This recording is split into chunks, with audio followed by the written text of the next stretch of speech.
all you beautiful beings. You know, Abraham, I know that whether I think it, write it, or record it, that you always answer my questions. You always are here with me. I do know that. But lately I am struggling, and I feel like I need to say something about false premises. I, for some reason, think you have to work your tail off to get whatever it is you want. And I, you know, this whole ask and it is given thing. I was raised to, you got to work for what you get. And I know better than that intellectually and from what you've taught me, but somehow emotionally or spiritually or whatever, I can't get over that. Any suggestions, any help would be appreciated. Thank you so much. Love you all greatly. When you think about physically working to get something, in other words, doing your best to learn it or apply it or achieve it or accomplish it, we're talking in similar terms when we're asking you to focus.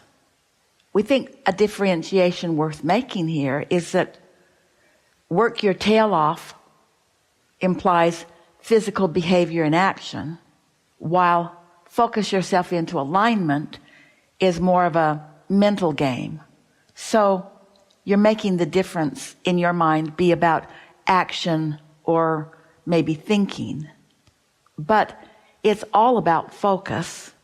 When someone believes that they have to put in long, hard hours and that you have to be really exhausted in order to be worthy of something, that really is a flawed premise. And sometimes, oh, you're leading us to something so wonderful. Our friends who are focused with us on these broadcasts and workshops and so on apply some of that same belief. They have to be really diligent about doing these processes and really diligent about getting it right. Someone sent us a written email that answers what you're talking about, we think, better than anything else that we could say to you. This person says, I love the light touch you've been talking about. The light touch. They go on, it reminds me of Jerry in the fireplace. Jerry said, when he would sit in his lovely clothes in front of the fireplace and the chinkapin log in the area where he grew up would spark like it was prone to do, and a spark would land on his sweater. If he flicked it off immediately, no hole is burned. But if he didn't notice it or was worried about it and it was allowed to stay there longer, not the light touch. Also, this person says, or take the bounce. When you know what you don't want, you always launch a rocket of desire, take the bounce. And so all of those things speak to what you're talking about here. You don't have to work your tail off, but it does require focus. And sometimes focusing feels like the hardest thing to do because what's active within you right now is attracting in opposition to what you want. And so the harder you work, the worse it gets. When you get depleted or tired or when you feel defeated or confused, things don't go so well. So it really is about understanding how the laws of the universe work. What it really is first about understanding is that you're vibrational first and foremost, more than you are physical, flesh, blood, and bone who can take action. I really appreciated your offering here. It's something that people are grappling with all the time. We want to say softly to all of you, we don't think it's hard work to focus, but boy, it can feel hard if your habit of thought is working against you.